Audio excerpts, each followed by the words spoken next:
మరి ఇంతవరకు ట్రయల్ ప్రారంభం కాకపోవడానికి కారణాలేంటి? తెలంగాణ హైకోర్టు ఇచ్చినటువంటి ఏదైతే ఆర్డర్స్ ఉంటుందో రోజువారీ విచారణ చేయమని చెప్పినటువంటి ఆ యొక్క ఆర్డర్ను కూడా సిబిఐ కోర్టు ఎందుకు ఇంప్లిమెంట్ చేయలేకపోతుంది? ఇన్ని ప్రధానమైనటువంటి ప్రశ్నలు మన ఉత్పన్నమయ్యా. వీటన్నిటికీ సమాధానం చెప్పవలసింది ఎవరు? సిబిఐ. సిబిఐ వాళ్ళు ఇంతవరకు రఘురామకృష్ణరాజు గారు వేసిన పిటిషన్ లో ఇంప్లీడ్ కాలేదు, అడిగినా కూడా ఇంప్లీడ్ కాలేదు. వాళ్ళు రెస్పాండెంట్ గానే కొనసాగుతున్నారు. పైగా 27వ తారీఖున ఏదో చెప్తాము, మాకు ఆ రోజు వరకు టైం కావాలన్నారు. ఈ నెల 27 వరకు సరే టైం గ్రాంట్ చేసింది. 27న సిబిఐ వాళ్ళు ఏం స్టెప్ తీసుకోబోతున్నారో దాని మీదనే ఈ యొక్క కేసుల భవితవ్యము ఆధారపడిందని నేను చెప్తున్నా.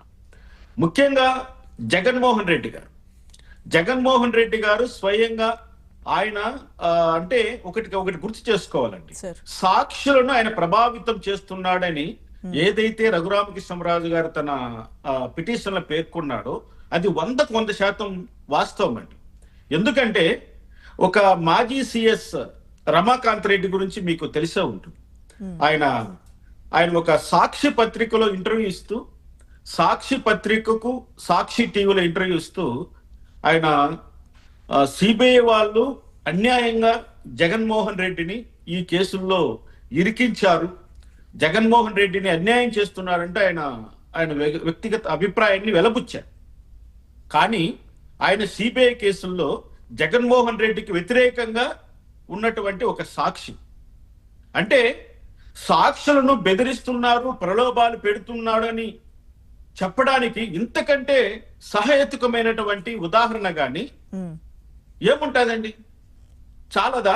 ఈ ఒక్క అంశము కోర్టు పరిగణలోకి తీసుకుంటే జగన్మోహన్ రెడ్డి గారి యొక్క బెయిల్ను రద్దు చేయడానికి ఏ న్యాయ ప్రక్రియ అడ్డుపడుతుంది, ఏ న్యాయ సూత్రం అడ్డుపడుతుంది, ఏ సిద్ధాంతం అడ్డుపడుతుందని నేను ప్రశ్నిస్తున్నా. మరి ఇటువంటి అంశాలు కోకొల్లో. ఎందుకంటే జగన్మోహన్ రెడ్డి ఆస్తుల కేసుల్లో ముద్దాయిలుగా ఉన్న వారిని ఆయన తన పక్కన కూర్చోబెట్టుకున్నాడు. సాక్షులను మళ్ళీ వాళ్ళకు కావలసినటువంటి పోస్టుల్లో వాళ్ళని నియమించాడు. రకరకాలుగా వాళ్ళకు ప్రలోభాలకు గురి చేశాడు.